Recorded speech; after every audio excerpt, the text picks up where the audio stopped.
Every shipwreck tells a story, but some are written in a language we were never meant to understand. We imagine the depths as a silent graveyard, a place of final rest where the past is buried under layers of silt and time. But what if the sea wasn't a tomb, but a prison? And what if the most famous lost ship of all had a sister that didn't just sink, but vanished into the world's most desolate freezer, carrying a secret so terrifying it had to be frozen in time? This is not the story of the Titanic. This is the story of the Ethelred, a ghost ship whose discovery did not solve a mystery, but began a countdown to an unthinkable catastrophe.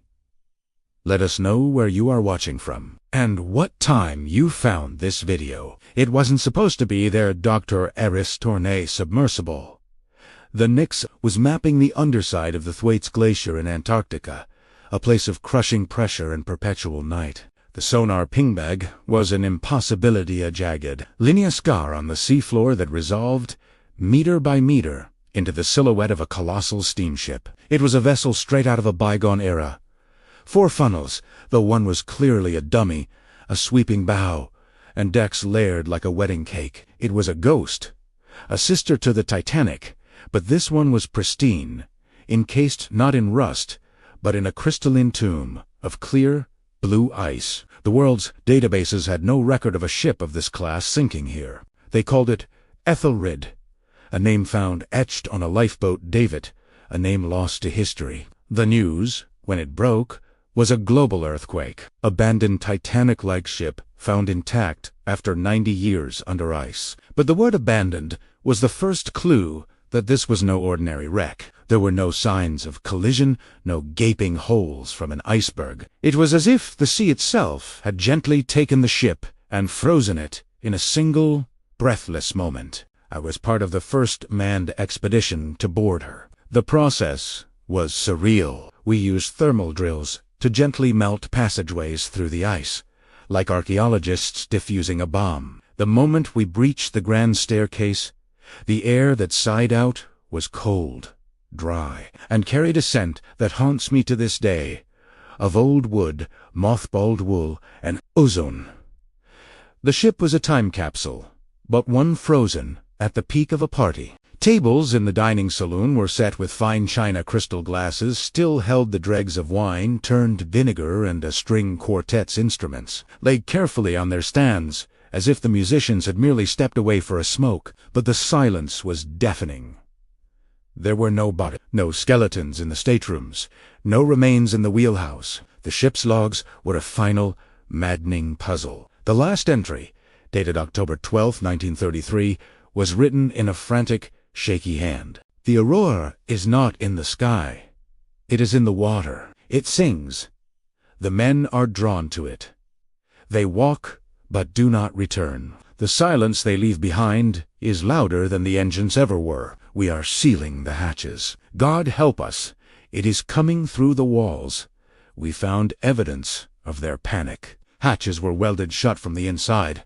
Furniture was barricaded against doors. And then, in the cargo hold, we found the source of their terror, and the reason the Ethelred was never meant to be found. The hold wasn't filled with gold or artifacts. It was a laboratory funded by a shadowy consortium of pre-war industrialists.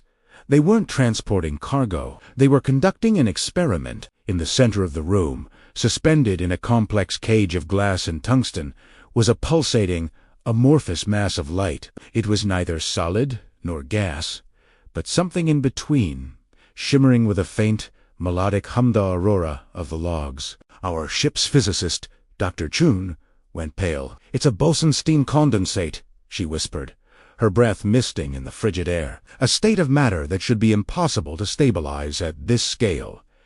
They weren't just studying physics. They were trying to punch a hole into another state of existence. The final piece of the puzzle was found on the cracked emulsion of a single photographic plate. It showed the crew on the deck, not in panic, but in a trance, their faces upturned not to the sky, but to a column of living light rising from the water, the same light now trapped in the hold. They were walking towards it, their bodies translucent, insubstantial. The Ethelred wasn't sunk by ice. It was quarantined. The crew didn't die, They were translated, drawn into that field of coherent light.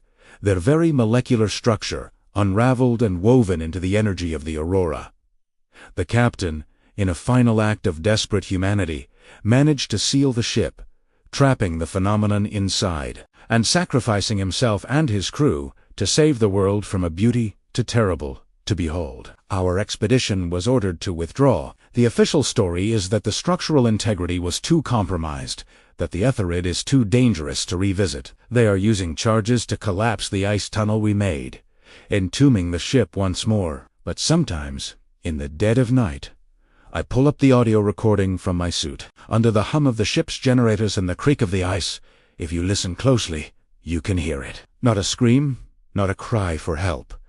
It's a faint, chorus-like melody, a siren's song from a dimension next to our own, still singing from its crystalline prison, waiting for someone foolish enough to listen. The Etherid's mystery wasn't about where its passengers went, but what they became. And the terrifying truth is that they are still there, frozen in the light, waiting for the ice to melt. The official report was a masterpiece of bureaucratic fiction. It spoke of unstable glacial formations, the prohibitive cost of recovery, and the respectful preservation of a maritime gravesite.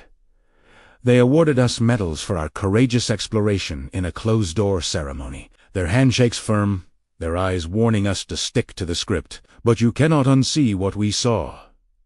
You cannot unhear that melody. Back in the world, the silence was louder than any glacier's groan. I tried to return to my old life, teaching glaciology to bright-eyed students, but my mind was still in that frozen ballroom, with the ghostly wine and the humming light.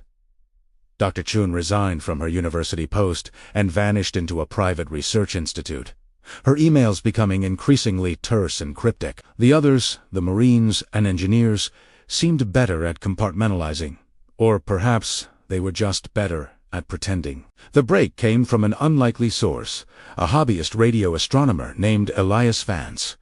He had been poring over decades of public data, mapping low-frequency interference, and he found an anomaly, a persistent, ultra-low-frequency harmonic resonance, emanating from the very sector of West Antarctica where the Etherid lay entombed. The signal, he claimed, had been growing stronger by 0.01% per year for the last 9 decades. He published his findings on a niche forum. Most dismissed it as equipment error or tectonic activity.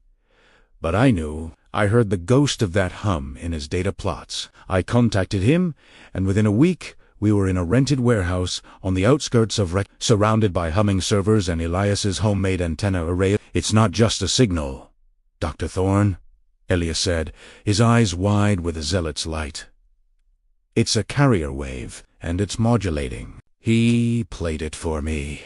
Stripped of the ice and the groaning metal of the ship, the cleaned-up signal was breathtaking. It was a complex, layered piece of music. If music could be made from the spin of electrons and the gravitational sigh of a black hole, it was the song from the hold, but purified. And it was changing, evolving. Using the Etherid's lab notes, which I had secretly digitized, we began to decode it. Dr. Chun, from her anonymous lab, fed us equations.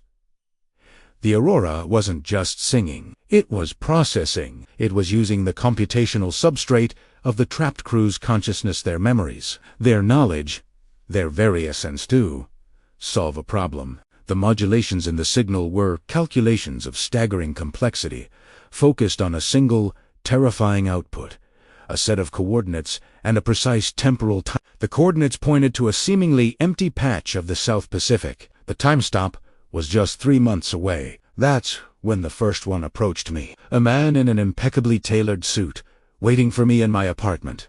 He didn't flash a badge.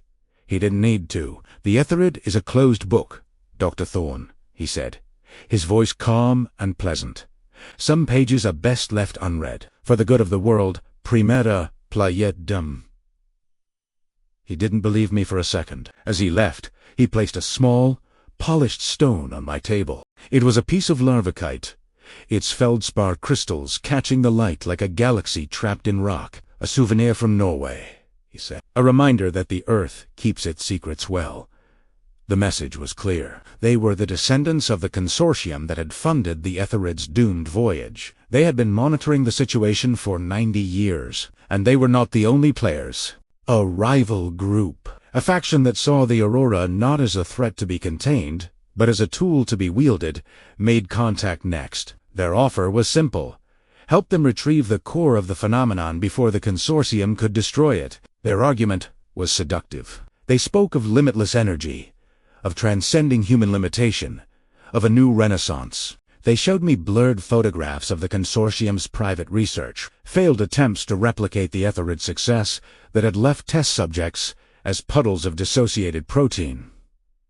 I was trapped in the middle. The official authorities wanted the story buried. The consortium wanted the phenomena erased. The rivals wanted to weaponize it. And all the while, the song from the ice was growing louder, its calculations nearing completion. The final piece fell into place last night. Elias, working with a new algorithm, managed to isolate a secondary data stream woven beneath the primary calculations.